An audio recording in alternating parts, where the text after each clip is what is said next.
हमने जो आतंकी घटना स्थान से कारतूस मिले थे, वो कारतूस का एफएसएल रिपोर्ट पहले से करा कर रखा था और चंडीगढ़ सेंट्रल एफएसएल के अंदर एक रिपोर्ट के आधार पर उनका रिपोर्ट तैयार था। आतंकवादी मारे गए, इनकी 3 राइफलें पकड़ी गई, एक M9 अमेरिकन राइफल थी और 2 AK-47 राइफल थी। जो कारतूस मिले थे वो भी M9 और AK-47 के भी थे, मगर हमने इससे भी संतोष नहीं माना। ये राइफलों को एक विशिष्ट विमान के द्वारा कल रात को 12 बजे चंडीगढ़ पहुंचा गया और पूरी रात फायरिंग कर इसके भी खाली खोखे जनरेट किए गए।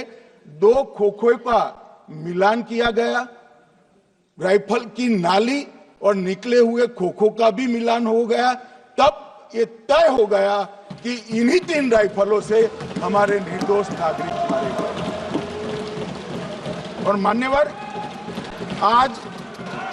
आज मैं सदन को बताते हुए बहुत खुश हूं। मोदी जी ने ऑपरेशन सिंदूर कर आतंकवादियों को जिन्होंने आतंकवादियों को भेजा था, उनके आकाओं जमीन में मिलाने का काम किया था। सेना और सीआरपीएफ ने वो आतंकवादियों को भी समाप्त कर दिया। और मान्यवर,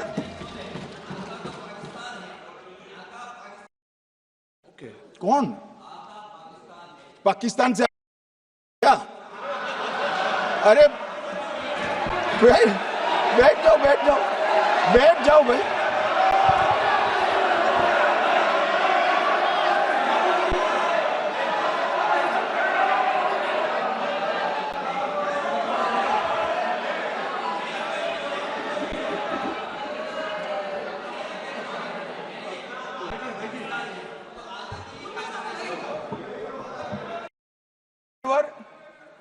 मान्यवर, मैं बताता हूं कैसे इनके आका मारे गए, वो भी नाम के साथ बताता हूं, जगह के साथ बताता हूं, घंटे, मिनट और सेकंड के साथ बताता हूं। मान्यवर, मैं तो अपेक्षा करता था सूचना सुनेंगे, पक्ष विपक्ष में खुशी की लहर दौड़ जाएगी, मगर ये स्याही पड़ गई इनके चेहरे पर। ये क्या है मान्यवर, किस तरह की पॉलिटिक्स? भाई आतंकवादी मारे गए, आपको इसका भी आनंद नहीं है?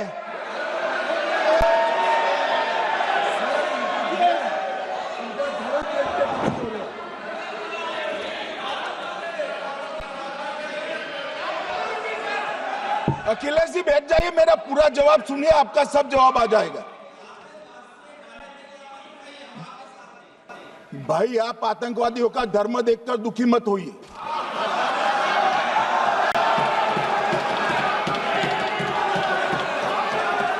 अखिलेश बैठ जाइए यार।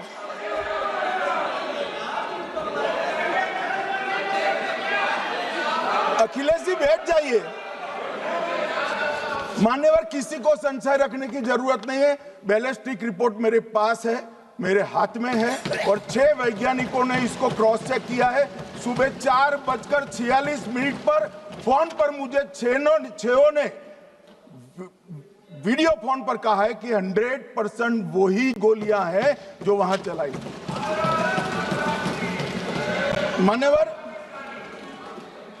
ये हमारे देश की सेना, सीआरपीएफ और जम्मू कश्मीर पुलिस, ये तीनों का एक साझा बहुत बड़ा कामयाबी है, जिस पर 140 करोड़ को नाज होना चाहिए, देश की जनता को नाज।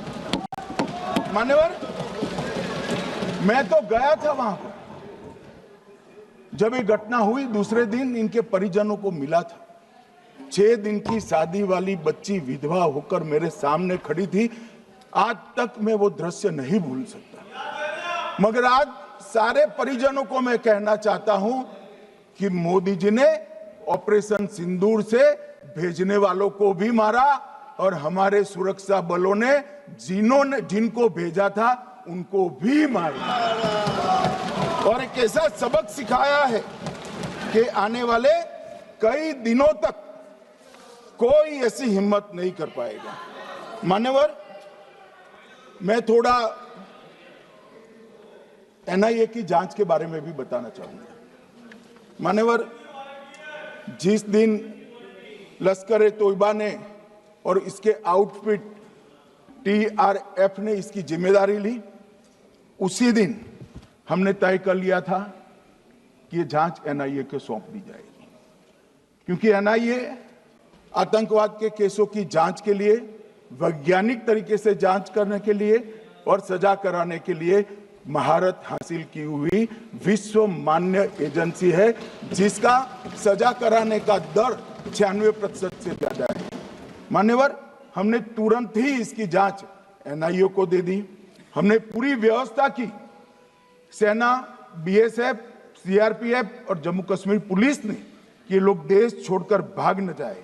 और मान्यवर, इसकी जांच की शुरुआत हुई। एक थकाने वाली बहुत लंबी जांच हुई है। जांच के दौरान मृतक के परिजन जो साथ में थे, उनको सभी को चर्चा किए गया। पर्यटकों, खच्चर वालों, पोनी वालों, फोटोग्राफर, कर्मचारियों, विभिन्न दुकान में काम करने वाले लोगों, कुल मिलाकर 1055 लोगों की लंबी 3000 घंटे से ज्यादा पूछताछ इंफॉर्मेशन के लिए की गई और इस सबको वीडियो पर रिकॉर्ड कर दिया गया। और बाद में इसके आधार पर स्केच बनाया गया और ढूंढते 22/6/25 को एक बशीर की पहचान की गई और परवेज की पहचान की गई, जिन्होंने आतंकवादी घटना के अगले दिन आतंकवादियों को शरण दी थी। उनको अपने ढोक में रखा था। वो दोनों को गिरफ्तार कर लिया गया। अब वो हमारी कस्टडी में है। दोनों गिरफ्तार अपराधियों ने खुलासा किया कि 21/4/25 की रात को 8 बजे 3 आतंकवादी बेसरन से लगभग 2 किलोमीटर दूर स्थित परवेज ढोक में आए थे। आतंकवादियों के पास AK-47 और M9 कार्बाइन थी। जो 2 आतंकवादियों ने काली पोशाक पहनी थी और एक ने छद्म वेश किया था। खाना खाया, चाय पी और ढोक से निकलते वक्त कुछ खाना, नमक, मिर्च और मसाले लेकर वो चले गए। मान्यवर, उस वक्त हमने जिन खोखों को रिकवर किया था, इसको हमने चंडीगढ़ FSL में टेस्टिंग के लिए भेज दिया। और जब चंडीगढ़ FSL में टेस्टिंग के लिए भेजा गया तो वही राइफल से एप्को आतंकी हमला हुआ था, वो भी निश्चित हुआ।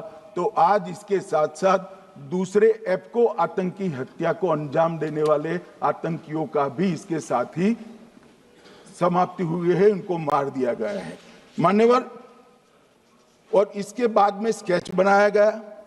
गिरफ्तार किए गए दोनों आरोपियों की माता जो थी, उन्होंने ये तीनों आतंकियों के मृतदेहों को पहचान लिया है। दोनों आतंकवादी घटना में साथ लेने वाले उनके साथियों ने भी पहचान लिया है और अब उसकी FSL की पुष्टि भी आज सुबह 4 बजे हो गई थी। अब मैं जांच का पूरा ब्यौरा बताना चाहता हूं। मान्यवर, ये हमले में 3 पाकिस्तानी आतंकवादी थे। हमले में 2 AK-47 और 1 M9 कार्बाइन का प्रयोग किया गया था।